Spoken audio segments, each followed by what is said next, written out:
بسم اللہ الرحمن الرحیم۔ السلام علیکم۔ اسلامک واقعات اور قصے دیکھنے کے لیے چینل کو سبسکرائب کیجیے۔ یہ حدیث بخاری و مسلم میں موجود ہے۔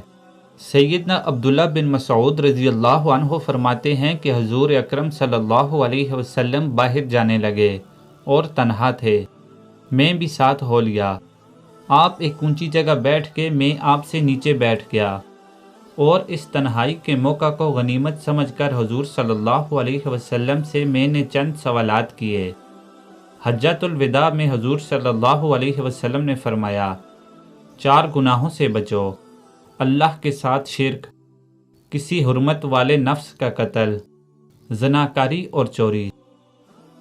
مسند احمد حسن میں حضور صلی اللہ علیہ وسلم نے اپنے اصحاب رضی اللہ عنہ سے پوچھا، زنا کی بابیت تم کیا کہتے ہو؟ انہوں نے جواب دیا، وہ حرام ہے اور وہ قیامت تک حرام ہے۔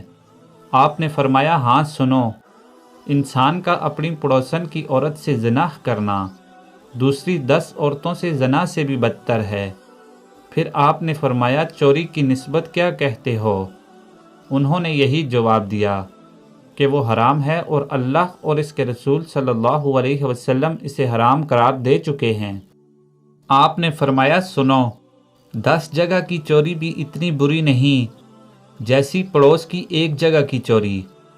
حضور صلی اللہ علیہ وسلم کا فرمان ہے کہ شرک کے بعد اس سے بڑا گناہ کوئی نہیں کہ انسان اپنا نطفہ اس رحم میں ڈالے جو اس کے لیے حلال نہیں۔ یہ بھی مروی ہے کہ بعض مشرکین حضور صلی اللہ علیہ وسلم کے پاس آئے اور کہا، حضرت آپ کی دعوت اچھی ہے، سچی ہے، لیکن ہم نے تو شرک بھی کیا ہے، قتل بھی کیا ہے، زناہ کاریاں بھی کی ہیں، اور یہ سب کام بکثرت کیے ہیں، تو فرمائیے ہمارے لیے کیا حکم ہے؟ اس پر یہ آیت اتری، بسم اللہ الرحمن الرحیم، قل یا عبادی الذین اسرفوا علی انفسہم لا تقنطوا من رحمت اللہ ان اللہ یغفر الذنوب جمیعا انہ هو الغفور الرحیم۔ ترجمہ، کہہ دو اے میرے بندو جنہوں نے اپنی جانوں پر ظلم کیا ہے، اللہ کی رحمت سے مایوس نہ ہو، بے شک اللہ سب گناہ بخش دے گا، بے شک وہ بخشنے والا رحم والا ہے۔ رسول اللہ صلی اللہ علیہ وسلم نے فرمایا کہ اللہ تمہیں اس سے منع فرماتا ہے کہ تم خالق کو چھوڑ کر مخلوق کی عبادت کرو، اور اس سے بھی منع فرماتا ہے کہ اپنے کتے کو تو پالو اور اپنے بچے کو قتل کر ڈالو، اور اس سے بھی منع فرماتا ہے کہ اپنی پڑوسن سے بدکاری کرو۔ اسام جہنم کی ایک وادی کا نام ہے، یہی وہ وادی ہے جس میں زانیوں کو عذاب دیا جائے گا، اور اس کے معنی عذاب و سزا کے بھی آتے ہیں۔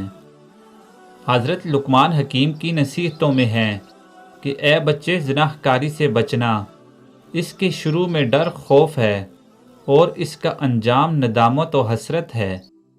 ان کاموں کے کرنے والے کی سزا تو بیان ہو چکی ہے، مگر اس سزا سے وہ بچ جائیں گے جو دنیا میں ہی توبہ کر لیں، اللہ ان کی توبہ قبول فرمائے گا۔